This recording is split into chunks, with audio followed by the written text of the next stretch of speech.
bagi Indonesia harus tentunya kepentingan geopolitik kita dan kepentingan ekonomi kita. Karena itu yang utama adalah kita harus memperkuat ekonomi dalam negeri Indonesia. Kita harus menjaga kekayaan kita, kita harus mengelola kekayaan kita harus hilirisasi supaya nilai tambah berpuluh-puluh kali naik. Kita kumpulkan kekuatan aset-aset dan keuangan kita sejahterakan rakyat kita, baru kita akan disegani, kita akan didengar oleh semua negara, terutama negara-negara selatan. Kita sekarang sudah jadi panutan bagi banyak negara di Afrika. Begitu banyak negara di Afrika sekarang melihat ke kita, datang ke kita, minta belajar dari kita, karena kita dianggap negara selatan yang cukup berhasil. Inflasi rendah, pertumbuhan masih ada, neraca perdagangan kita bagus, surplus perdagangan mungkin 5 tahun berturut-turut. Kita sekarang jadi panutan. Jadi leadership kita di dunia, di hubungan internasional akan tercermin dan terimpak oleh keberhasilan kita mengelola kekayaan kita, menghilangkan kemiskinan di negara kita, rakyat kita, meraih teknologi, menjadi negara industri. Itu yang akan membuat kita memimpin dunia selatan. Terima kasih. Baik, terima kasih Pak Prabowo. Hadirin mohon tenang, kami persilakan kepada Pak Ganjar untuk menanggapi jawaban dari Pak Prabowo dalam waktu 1 menit dimulai saat Bapak berbicara. Kami persilakan Pak Ganjar. Selatan kita punya potensi yang hebat.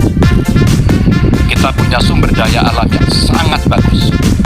Kalaulah kita mau konsentrasi saja untuk bisa menuntaskan kekuatan yang berbasis pada sumber daya alam, ambil satu saja, teknologi baterai.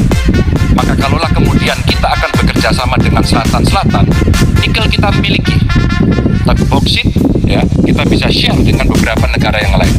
Ada juga litium umpama dengan Argentina. Maka kalau kemudian ini kita konsentrasikan penuh, betapa kekuatan ekonomi akan besar. Ini menciptakan lapangan kerja dan kita menyiapkan jemput bola SDM yang unggul untuk bisa meraih itu, dan kekuatan itu akan berimbas kepada rakyat kecil. Satu, butuh lapangan kerja. Dua, dia butuh daya beli yang baik.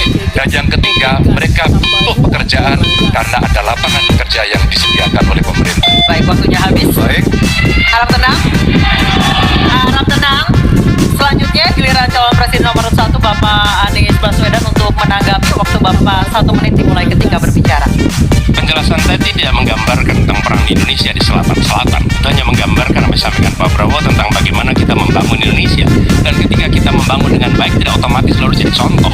Yang harus dilakukan adalah seperti yang dilakukan ketika era Bung Karno pada waktu itu, Ali Sastroamidjojo. Apa yang dikerjakan? Merangkul semua, membawa apa yang menjadi agenda selatan-selatan, bukan menceritakan agenda kita. Semua orang bisa baca di Google tentang apa yang kita kerjakan. Tapi kalau kita menjangkau pemimpin-pemimpin selatan-selatan dan presiden menjadi panglima diplomasi, bukan sekedar hadir di forum-forum menjadi salah satu penonton, salah satu hadirin, tapi datang ke sana membawa ini agenda selatan-selatan. Apa misalnya?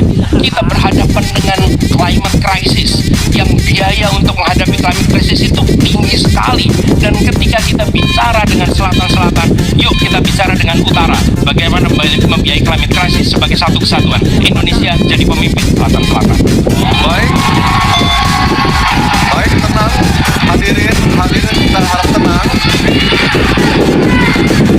Kembali kami berikan kesempatan kepada Bapak Prabowo untuk menyampaikan tanggapannya atas jawaban dari dua capres sebelumnya. Kami silakan Pak dalam waktu 1 menit.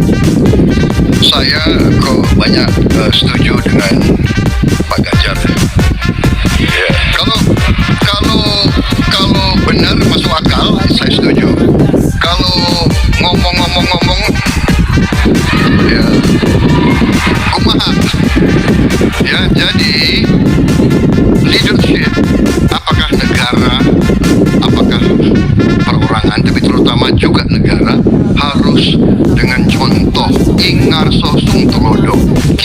memimpin, kita mau bawa agenda, kita mau cerita itu cerita, omong, ya.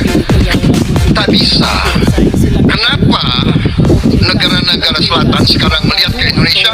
Karena kita berhasil membangun ekonomi kita. Jadi tidak hanya omon, kerjanya omon saja, nggak bisa.